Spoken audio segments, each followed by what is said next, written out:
Yeah, when you're an investor and you talk about growing your portfolio to be able to leave your 9 to 5, you're not retiring like completely. You're leaving that 9 to 5 to have a passive business income that's coming in, and that business is being an investor. You're building a portfolio.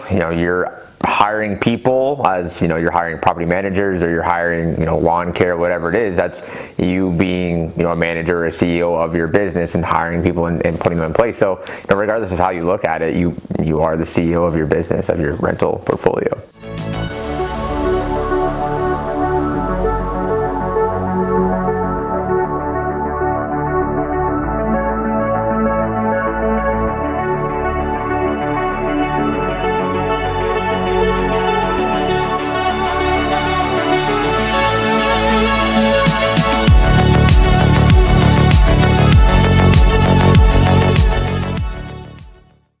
What is up, YouTube? Matt McKeever here, and we're back with Josh and Ehren from the Findlay Mortgage Team. But today we're going to take the video in a slightly different direction. So we're every single video talking about financing, real estate investing, how to scale your portfolio.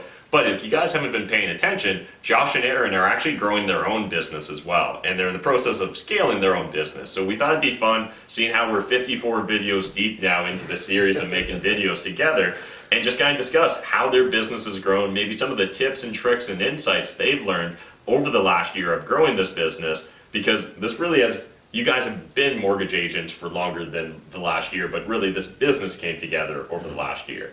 That's correct. Yeah, when we decided to open up our own brokerage, it was a big decision, and we decided, to take full advantage of that decision. We wanted to grow. I think currently, right now, we have about 14 people working on our team, and we're looking to scale it. And you have been a huge point of knowledge for us. So somebody who's been able to scale multiple businesses and do it successfully at such a young age.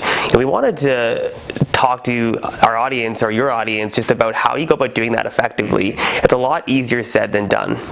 Whether it's processes, being really good at what you do, being a people person, networking, there's so many different factors that go into creating a successful, genuine business. So we wanted to break down for everybody at the audience just today, like how that works, what's worked for us, what's worked for you, and how you can go about scaling your own business. Because all the investors we talk to, you're running your own business. If you're going to take this seriously, you're going to quit your job and you're going to do this full time. How do you do this successfully? Even if it's just by yourself, you don't have to scale it, but how do you create a successful business, by factoring in a handful of these points that we're going to talk about? Yeah, and just one last thing on the real estate investor perspective here. I think it's important to understand, I believe every single real estate investor gets into real estate investing for one of two goals: either truly passive income, or they want to build and scale a real business, right? And so either way, a lot of the lessons here are going to apply regardless of which direction you're headed. Completely agree. Yeah, when you're an investor and you talk about growing your portfolio to be able to leave your 9 to 5, you're not retiring like completely. You're leaving that 9 to 5 to have a passive business income that's coming in, and that business is being an investor. You're building a portfolio. You're hiring people, as you're hiring property managers, or you're hiring lawn care, whatever it is. That's you being a manager or a CEO of your business and hiring people and putting them in place. So regardless of how you look at it, you are the CEO of your business, of your rental portfolio. I think the most important point that we should start off is committing to grow. So if anybody's had a business, you know that commitment is huge, and it's probably way bigger than what you actually thought it was when you first started the business. Whether it's a time commitment, whether it's a capital commitment, whatever that is, it's probably more than what you thought.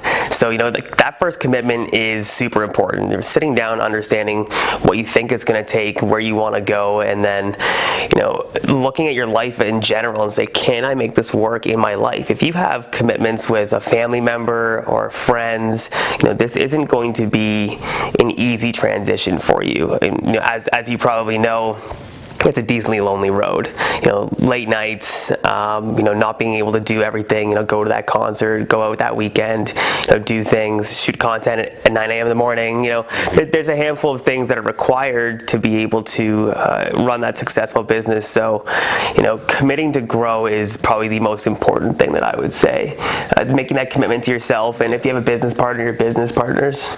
Yeah, and I think it's like that old adage of the person who's, the lion. There's that video that you see. It's like the lion sitting there watching all the gazelles goes by, and he's like waiting for the perfect opportunity to like pounce, and like 30 of them go by, and there's never going to be the most opportune moment to take that first step in. When we first started to decide to shoot all our content and really make the leap into pushing our business, it was last year, and January hit. We had, left our previous jobs. Josh a little bit earlier than mine. Mine was a little bit closer to when the pandemic started, and making that full-time leap in, the pandemic happened, and we started to take a look at the cost of owning a business and the cost of creating content, and we had no idea where the rental market or the real estate market was going to go at that point, and it was just a decision to, hey, let's just put the money in and invest in ourselves and put the time in, and hopefully at this point there's enough other people that are sitting back and thinking the same thing, and maybe they're not taking the opportunity, and this is our opportunity to grow. And it was a big commitment for us to make financially, not knowing where the future was going to be, but it worked out great for us. And it just comes down to the point is there's never going to be the most comfortable opportunity to make that decision. Everything's not going to be in a row and stars aligned. It's for most of the people out there, it's going to be some sort of uncomfortable decision to change something or invest more in one way or another. So there's never going to be that opportune moment to make the decision. Yeah, absolutely. And just building upon that concept of commitment to grow, I also view that as I guess this is something I've talked with my team regularly about, but I believe most people can only focus on maybe 3 to 5 priorities in life at any given point in time. And so that commitment to grow is a commitment to your business, which I interpret as meaning you really need to commit and have one of the top 3 or 5 priorities in your life be that business, be the growth of it. And even more so, a commitment to growth is also a commitment to some sort of goal. Far too often people get into business with the idea of this is going to be an ego boost, it's going to make me feel good, I'm just going to get rich because of it, without actually ever sitting down and laying out a roadmap, thinking, making that commitment, and being like, yep, I actually want to build a team. I want to build an organization. I want to build something that's going to last. I want to build something that has impact. That to me is really what you're talking about when you're saying that commitment to grow. 100%. As Ehren said, there is never going to be an opportune time to feel comfortable with growing. And if you feel completely comfortable with the decision, it's probably not a difficult decision. It's not you need to feel really uncomfortable about the decision. You're probably not growing either if you're super comfortable with it. Yeah. And I think what you were talking about too is having that goal set in mind and going towards it. That's something that we really put a lot of time and thought into, and are still trying to work that out. It's kind of fluid as we go forward, but do we want to have a full size volume type brokerage? Do we want to have the Remax style where you have a million agents and some of them do nothing, some of them do one deal a year? You maybe don't know 90% of the people on your team, you don't know who they are, or do you want to have a small firm type style business where you have 5 to 10 agents that you're all close with, you're killing it as a team, and you have those meetings that everybody's there, for 75% of the week. Now that's something that we had to sit down and try to make that decision, and as we start to dial that in, that helps you in your process of growth. Are you just taking anybody who wants to be, a mortgage agent or a sales or a wholesaler, regardless of what the business is, or do you have a company environment that you have in mind, and that's your goal, and you're selectively hiring people, and it's not just to bring as many people as you can, and it's I want this type of company, I want I want the environment to be like this, and if you don't fit that environment, then unfortunately you're just not a fit for our team. And having that idea as your end goal will make everything a lot smoother down your path, because you're not walking through a mall and get distracted by this or get distracted by that, or, oh, hey, maybe I want this or maybe I want that. But no, like, you have your head down, you're focused, and you're only looking at the things that are going to get you to that end goal that you've already set out predeterminedly. Yeah, I would say having people on your team as well, or building your team with unique strengths to be able to guide you toward the focus on where you're going as a goal. Like, you can only work so many hours in a day. You can only be, what you are. So if you're a really great leader and you're good at keeping focus on the goal and delegating that's what you do. But having somebody who's maybe really good at sales or talking to people or customer experience, so hire people or have people on your team who have a very unique set of skills that maybe complement what you do. You don't need to be Wonder Man. You don't need to have to know everything and do everything all at the same time. It's great when you're a one-man show, but eventually you're going to burn out. So if you want to scale a business, make sure you hire people on your team who are focused on the same goal you have, but also have a very unique set of skills that complement what you're looking to do. Yeah, absolutely. I think that culture piece, right? Hiring the right people, getting the right players, the right people on your bus, whatever sorts of analogy you want to use when thinking about building out the team. The moment you want a sustainable business, it needs to be bigger than one person.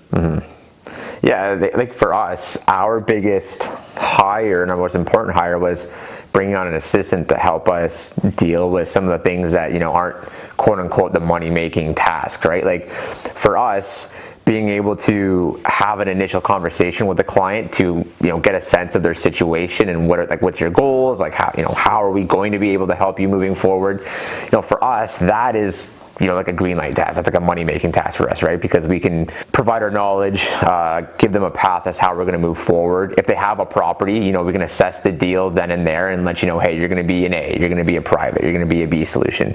Or if they're just looking to get pre-approved, hey, your business for self, well, you've only been in business for 6 months, so you're going to be very limited. So that initial conversation really sets up our relationship with the client for one, but it also allows us to give that client a path to grow on, so that if they're not looking at a property right now, then maybe in 6 months we put them on the right path to be able to bring a property back to us, and we can work with them down the road.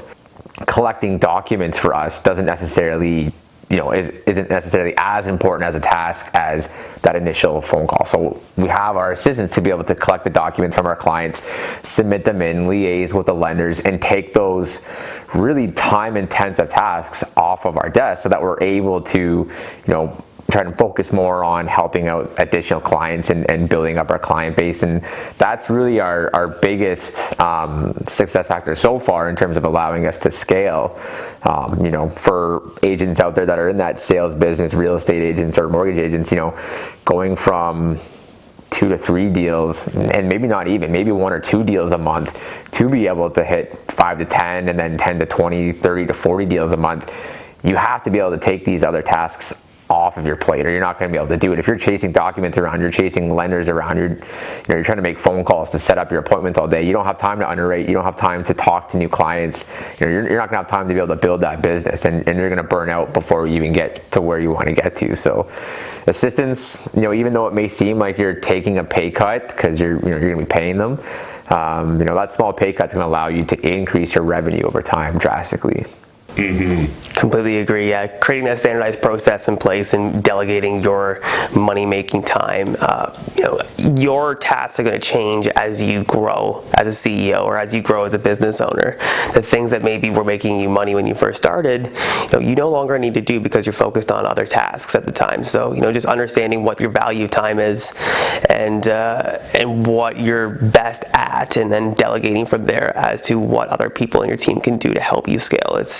It definitely has allowed us to be able to scale to something that is much larger than what it was when we first started. So yeah, and just building upon that subject matter, I can think of one very specific moment in my life, or a story that I tell myself, when myself and Jeff Weibel, we'd flown out to LA to meet Stephan for the first time in person, or actually I guess it was going to be our first time meeting him at his house. We'd met before, but anyways, we'd flown out, and Jeff had this friend that also happened to live in LA, and she was married to this entrepreneur. He was in the process of building this massive business.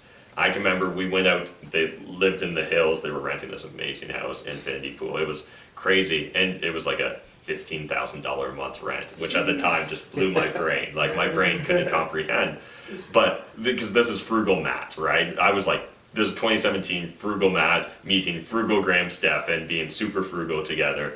And we're at this guy's house, and it's just so filled with abundance. And I can remember we're hanging out, and he's like, hey, does anyone want anything to drink? Does anyone want anything to eat? And, you know, someone's like, yeah, I'll have a beer. And he's like, I don't think we've got any good selections. I'll just get like Dial a Bottle. And he was like, hey, does anyone want anything to eat? Oh, let's just get some food here. And like, we started chatting, and he was like, oh, like, I was like, man, like, how are you comfortable just doing all this? You're growing a business. And he's like, listen, I'm growing like $1 billion.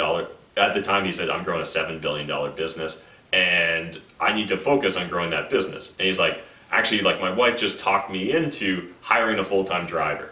And he's like, I realized that, like, me actually driving doesn't really move the needle too much on my business. But if I could spend half an hour on the phone, you know, or half an hour shooting off emails instead of driving, that actually like moves the needle for my business potentially.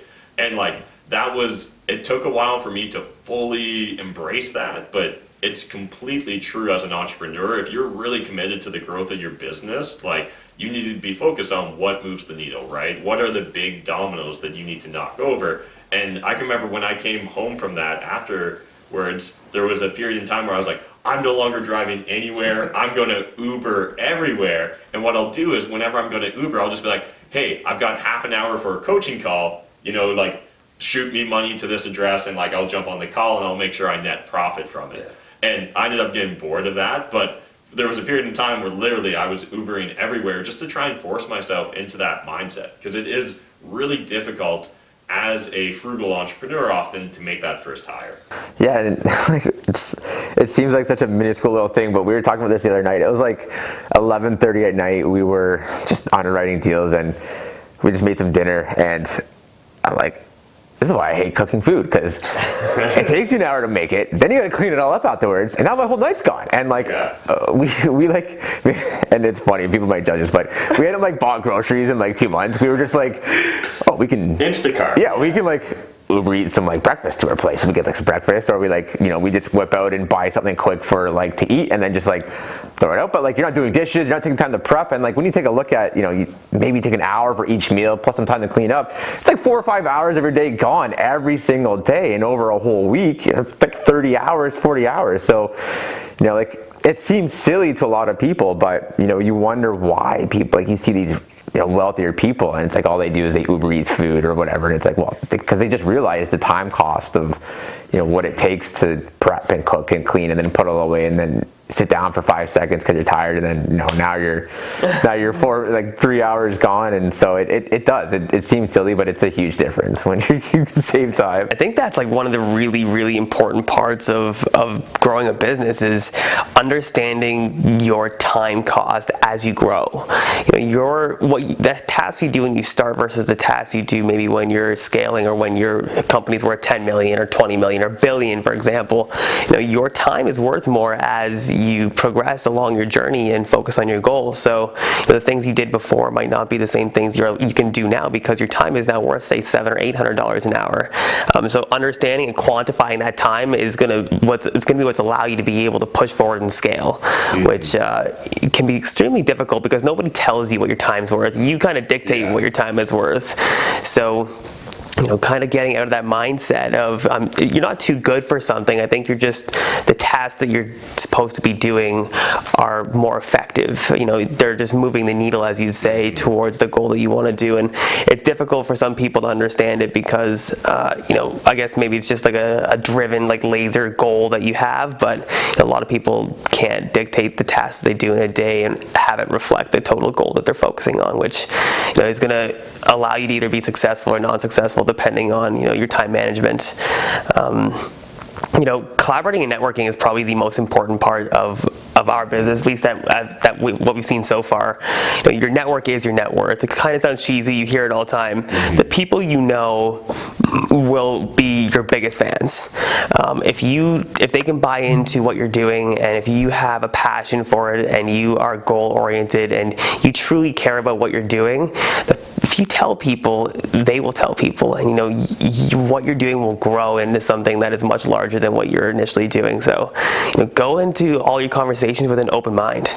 You're not better than anybody else, man. Like, speak to people as if they're people. Like, doesn't matter if you're worth $1 bajillion, man. Like that, that person's a person. So have a connection with that person, understand what they want, and don't let opportunities pass you by. I think, taking opportunities has been the one thing that has been able to grow our business. It's even just a phone call. A phone call turns into a deal turns into a referral. That referral turns into somebody who's buying a $100 million building. Like, what you're doing today might not be 100% reflective of what you need to do, but that connection you have, the genuine connection you have, will turn into something that's going to help you accomplish your goal. And the world works in mysterious ways. I just find that the connections that you make and the opportunities that you take always seem to, if you have good intention, always seem to help you focus or move you towards where you need to go.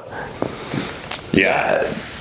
I was just going to say absolutely. Network is your net worth is a saying that I probably worn out at this point. But to build upon that concept, like, that's how we got connected, right? You guys came out to one of our mastermind weekends back at the old mansion. And again, like, we probably chatted.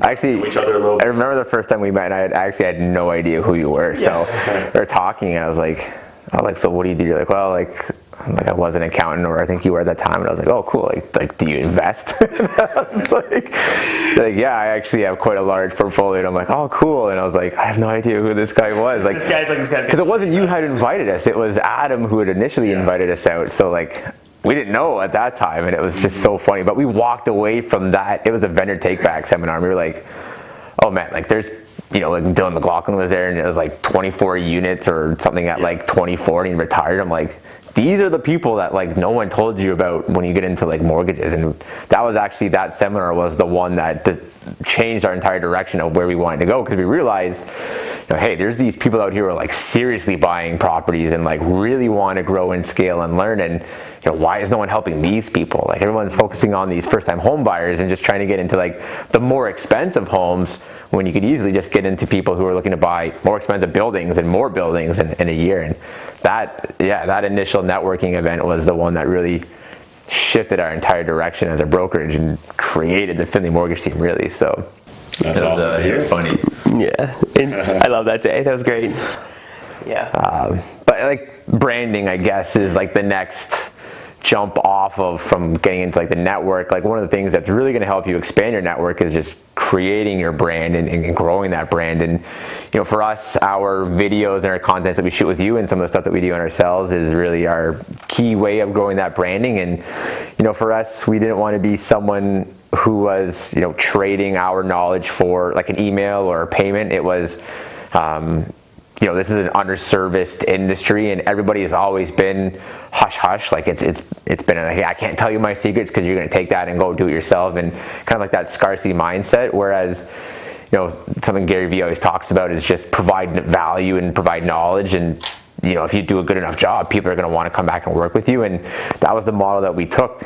So we create all these videos. We don't charge people, we don't collect email addresses. It's watch our content, and if you find enough value and you get to understand our character enough and you want to work with us, then perfect. That's a bonus for us. So, and it's just turned out a lot of people really appreciate the content, and a lot of value and stuff that isn't already readily available out there. And for us, if our borrowers have more knowledge, it makes our job easier too. The less time that we have to explain the process and explain the little things, if you already have that knowledge base and we can have a more in-depth conversation in a shorter period of time, well, it's a win for the client and it's a win for us as well too. So just providing value, finding a way to create that brand without looking like you're wanting something in return has gone a long way for us.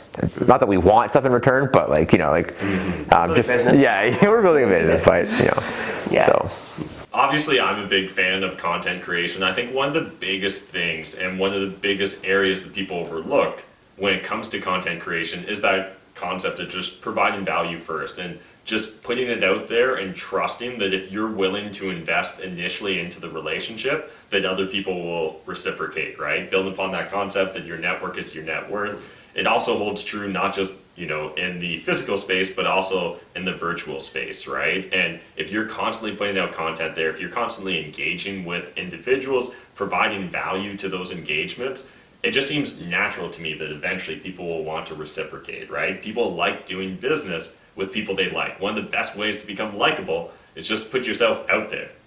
Completely agree. It's all about, the consistency. Having a team around you is going to be able to help you stay consistent. As a business owner, we're not naive to think that you can do all of it by yourself. So creating content, having a consistent schedule to push out that content, hiring a professional to be able to do that is super important. So, focus on what you're really good at and double down on your competitive strengths. Like if you are ridiculously good at underwriting, double down on that. Like figure out a way to be able to be really good at that and hire out everything else. Yeah, hiring out your weaknesses is one of the first things people should do, and oftentimes it's not the case because people like their strengths. So if you're a good salesperson, oftentimes the first thing you want to do is go hire a good salesperson, but you're better off hiring that admin that's going to actually come after you and clean up all the messes you're going to create as that good salesperson.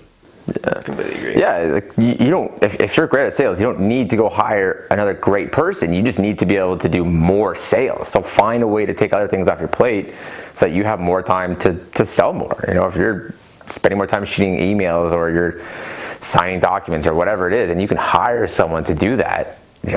Hire that person, have them do that, and spend more time making money and making the sales versus doing these other tasks that just complement what you're doing. Find someone else to be able to do that. And for a lot of us real estate investors, what that looks like is, I haven't found a real estate investor yet that doesn't like the hunt of the deal, right? So oftentimes that's the area you want to focus and double down on. Hey, I'm really good at negotiating with sellers. I'm really good at seeing opportunities other people miss out on. I'm really good at just spotting hidden potential in a property.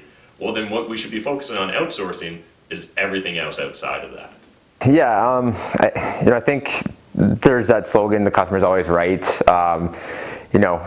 It's not as finite as the customer's always right, but I think it includes more, whereas the customer is like your key focus, and it's supposed to be an experience for the customer. And if the customer enjoys that experience, they're going to want to come back and work with you. If you nail, your first deal, if you're a realtor or if you're, a car salesman, and you create that great experience and you have the customer focus in mind and not necessarily the profit in mind, they're going to become a repeat customer and a referral base for you. And that's something that I think we've done a pretty good job, and we still always try to increase our customer service. And one of the goals that we have is just creating that new level of customer service, and it's an ongoing process. And sometimes we may fall short, but sometimes we may knock it out of the park also. And it's we're always trying to grow, but I guess the point is not necessarily focusing on the profit, but just creating an overall enjoyable experience for the client is going to create ongoing revenue for you moving forward. And I think, the cliche that the customer is always right has been around for so long that a lot of people are like, so the angry Karen that's yelling at me, she's always right. And it's like, no, I actually like to think of it as your customer is always right. So the customer that you're actively choosing to service, they are the people you want to serve, right? So that may not be every person that wants a mortgage. It may just be investors, or it may just be aggressive investors. Or as a real estate investor, again, it doesn't mean every house seller is always right on the price that they want to sell for, but the house sellers that I want to work with, like, they are right. I do need to understand their thoughts, their motivations, the underlying reason that they're thinking of selling. Again, this is really just about understanding what niche it is you're serving. Yeah, I completely agree. Focusing on that customer experience, as we said before, our industry is so old, and it's always been very protectionist. It's being very, I'm going to keep all my clients to myself, not telling anybody anything because I eat what I kill kind of thing. And, moving away from that and moving into a customer forward experience that's going to allow customers to be able to grow wealth and have a positive experience and teach them how to be informed. If we can help people understand the process in becoming wealthy and creating wealth and buying real estate, as well as creating a great customer experience, that is what our focus is. So again, we don't care about the angry Karen yelling at us. Like, no business owner should focus on that. You should focus on helping the people that you're really focused on and making sure they have a phenomenal experience doing it. Because at the end of the day, if you have a happy client, they're going to tell someone, it's going to be a referral, you're going to knock it out of the park for that person. And in a completely commission sales business, your reputation is the only thing that matters.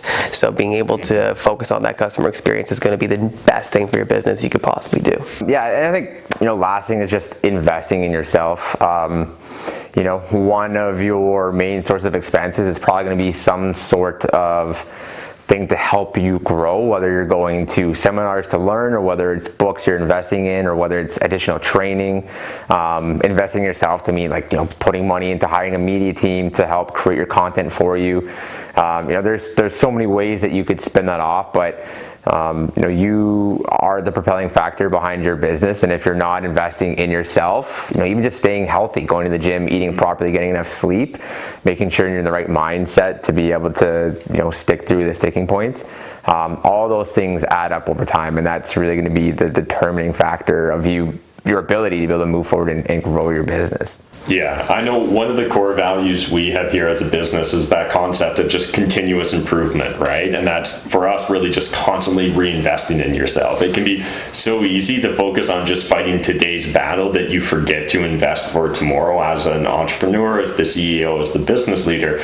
And yet, at the same time, no one else is going to plan that shit other than you. So you need to be taking the time, taking the energy to invest in every way possible, right? So it might be monetary, it might be time or energy. It might just be actually you investing in your physical body and making sure that you're capable of competing at the highest level as the entrepreneur. All right, guys. Well, that was some of our tips and lessons, particularly that Josh and Ehren have had over the last year of building their business. Now, again, this is only a year in the making, so I'm really excited to see where maybe we'll be, 2 years from now, 3 years from now, or even a decade from now. And that's really the difference between, I think, the entrepreneurs that maybe listen and learn some of the lessons we talked about today, and the ones that are just wannabe-preneurs, right? That will never actually break through or reach the critical velocity necessary to survive long-term as a business. Hope you guys enjoyed this video. If you did, smash the like button, hit subscribe, and we'll have links to Josh and Ehren's contact information in the video description down below in case you guys want to reach out to them, whether it be about mortgages or maybe entrepreneurship. Thanks, guys. Thanks for having us.